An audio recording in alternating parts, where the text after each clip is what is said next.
The fluorescent lights in room 412 of Mount Sinai Hospital buzzed like trapped insects, casting a cold, clinical pallor over everything. Outside the window, Manhattan pulsed in the February night of 2026, taxis honking on Fifth Avenue, the distant thrum of the subway, the eternal glow of Times Square bleeding into the sky.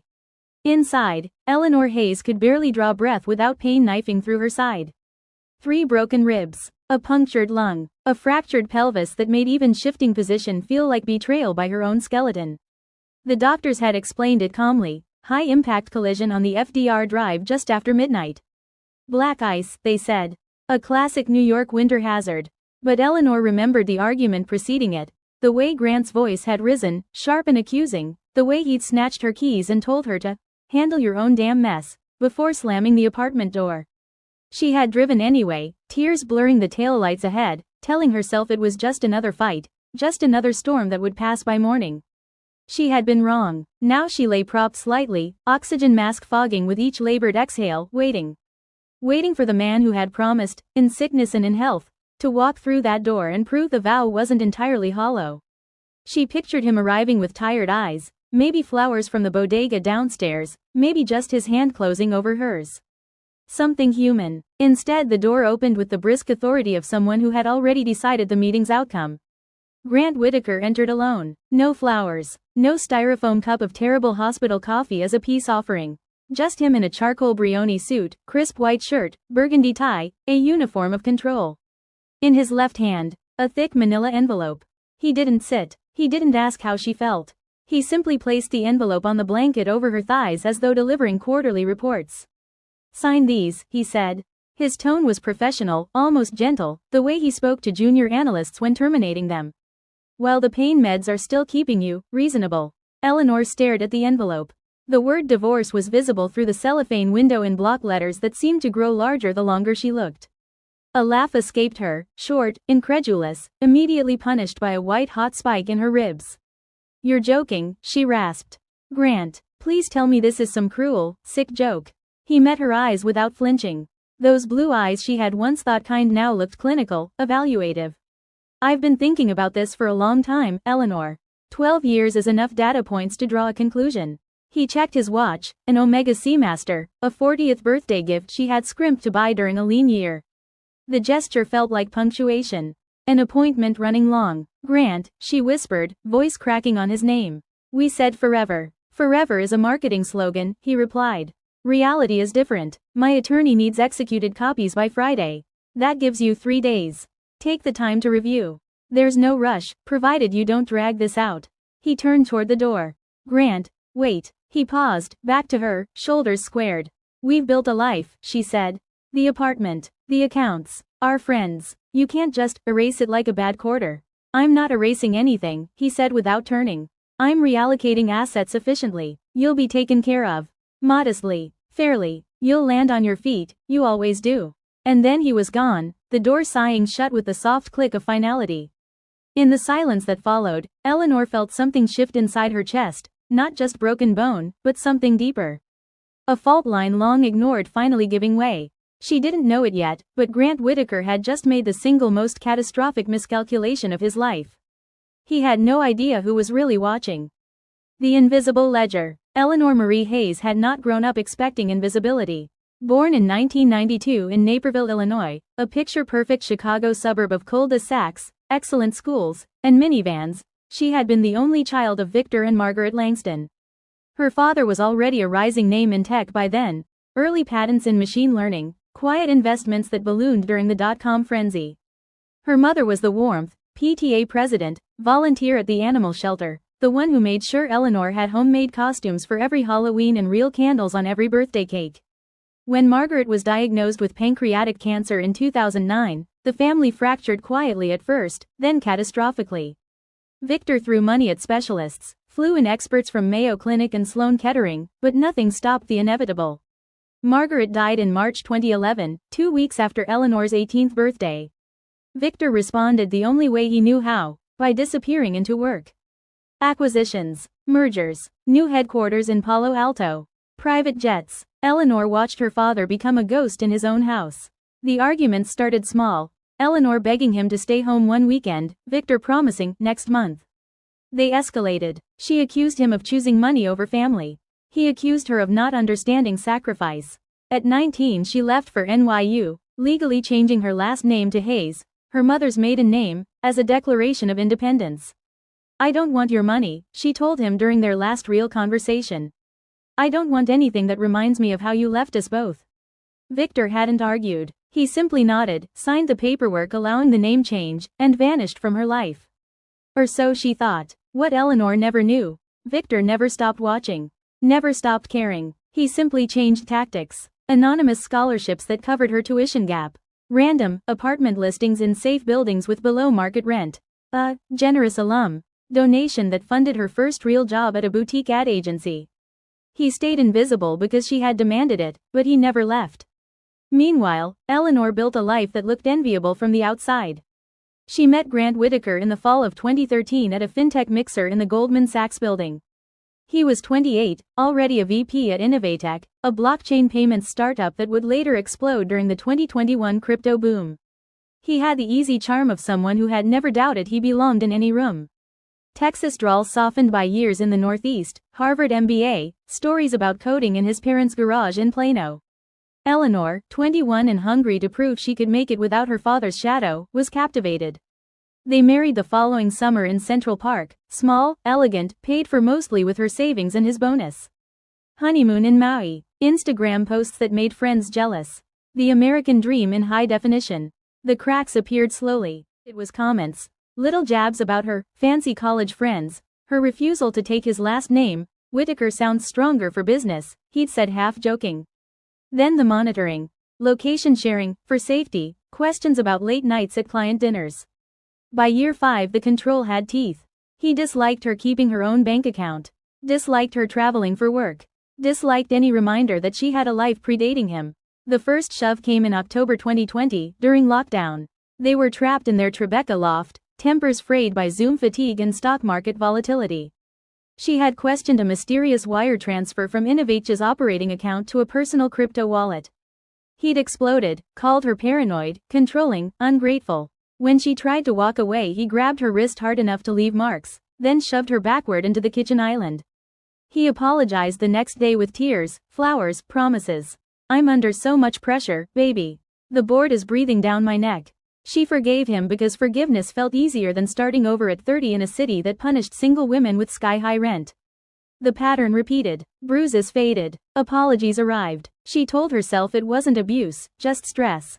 Just marriage. Just life in America in the 2020s, where everyone was one missed paycheck or one bad quarter from collapse.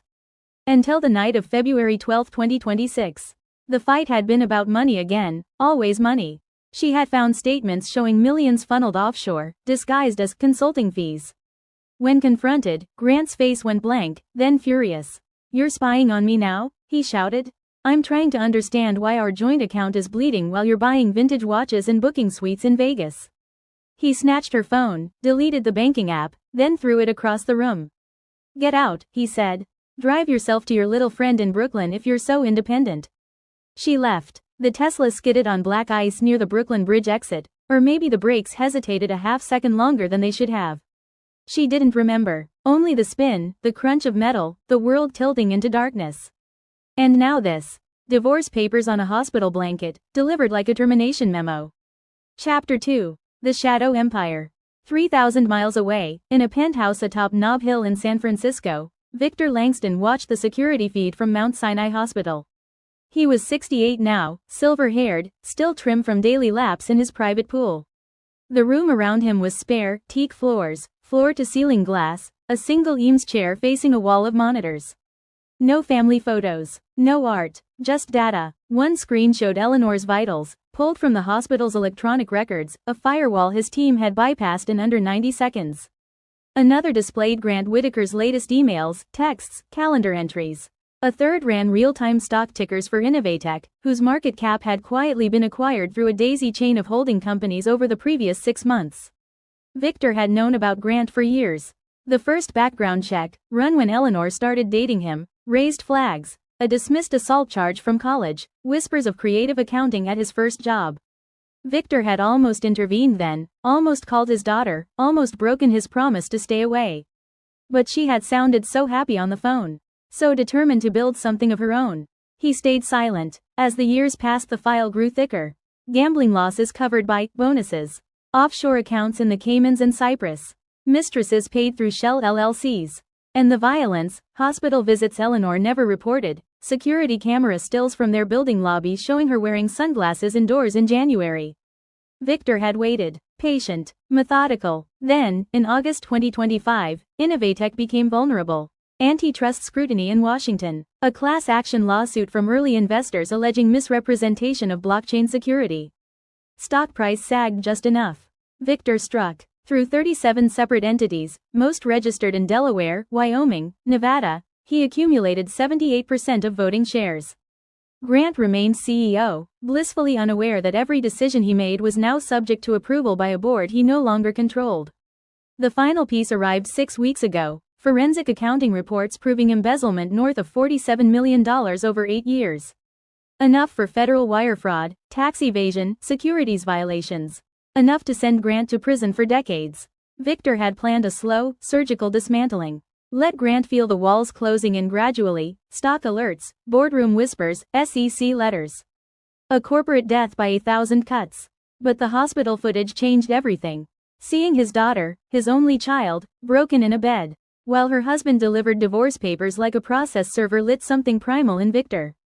Not rage, exactly. Something colder. Final. He picked up the encrypted phone. Marissa, he said when his lead counsel answered. Move to phase 2. Today. 3 days. Eleanor did not sign. She couldn't have, even if she wanted to. The morphine made the letters swim. The pain made concentration impossible. But more than that, something stubborn had woken inside her. A refusal born not of strength, but of sheer exhaustion with pretending. Her best friend, Priya, arrived that afternoon with contraband chai latte and a duffel of clothes. Priya had been Eleanor's roommate at NYU, now a public defender in Brooklyn. She took one look at the envelope and swore in Hindi. This is predatory, she said, flipping pages. No equitable distribution. Minimal alimony. He's claiming you abandoned the marriage by working late. He's even trying to keep the dog. We don't have a dog, Eleanor whispered. Exactly. He's grasping. That means he's scared. Priya stayed 3 hours, coaching Eleanor on every stall tactic. Request medical records, demand financial disclosure, invoke New York's no-fault but still contested asset rules. Do not sign anything without me or another lawyer present, she warned. He's counting on you being too hurt, too drugged, too broken. That night Eleanor's phone rang, an unknown number with a 415 area code. She answered anyway. Ellie. The voice hit like a memory she had tried to bury. Dad? Victor's tone was careful, almost formal. I heard what happened. I'm sorry I wasn't there sooner. She laughed weakly. 15 years is a long time to go radio silent. I respected your wishes. But respect doesn't mean absence. I've watched. I've waited. And right now I'm asking, let me help. Pride surged, then crumbled. She was tired. So very tired. What kind of help? She asked. The kind that makes sure you walk away with what's yours. And the kind that makes sure he never does this to anyone else. Silence stretched. Okay, she finally said. But I'm not coming back to be your project. You're not a project, Victor replied. You're my daughter. The next morning a new lawyer arrived, Lydia Chen, a partner at a top women's rights firm that handled high-net-worth divorces pro bono when the facts were egregious enough. Lydia reviewed the papers, then looked Eleanor in the eye. Your husband has grossly undervalued community assets. We're going to ask for forensic accounting, full discovery, and a temporary restraining order on asset dissipation. He won't like it, Grant texted repeatedly. Right pointing arrow, have you read them? Right pointing arrow, my lawyer is asking for status. Right pointing arrow, don't make this ugly, Eleanor. Right pointing arrow, Friday is the deadline. She didn't respond. The reckoning. Friday, February 20, 2026 dawned cold and bright.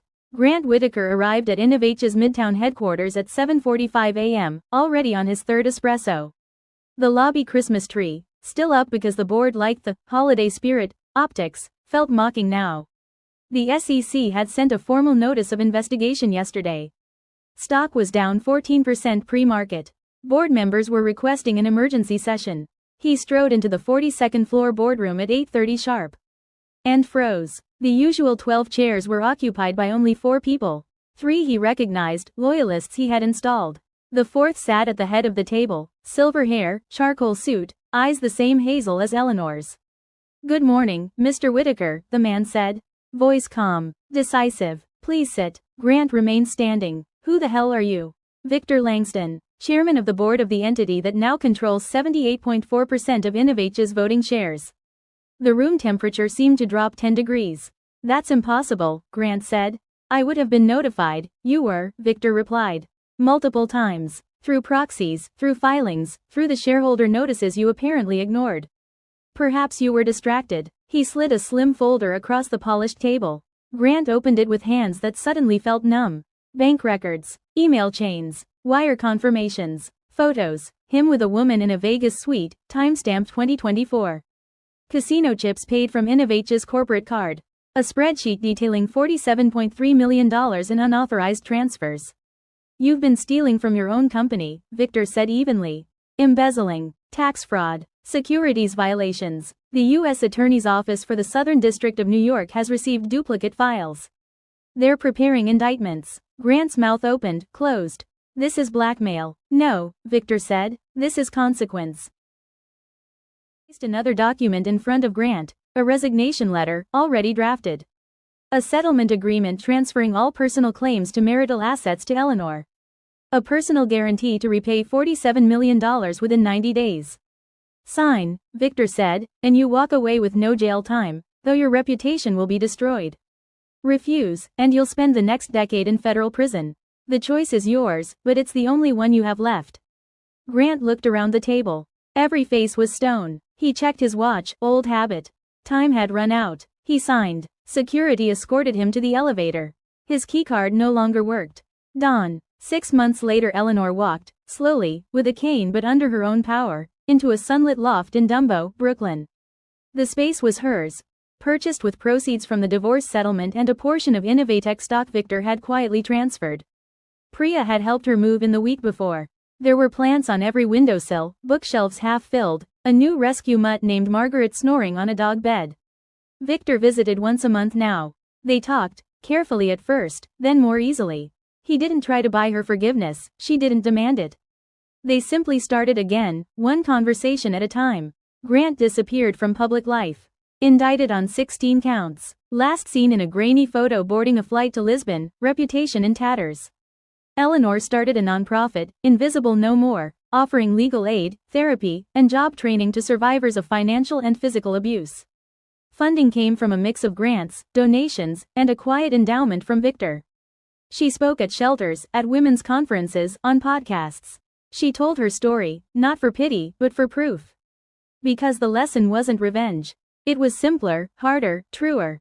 The door was unlocked the whole time. We stay trapped not because we lack keys, but because we've been taught to fear what's on the other side.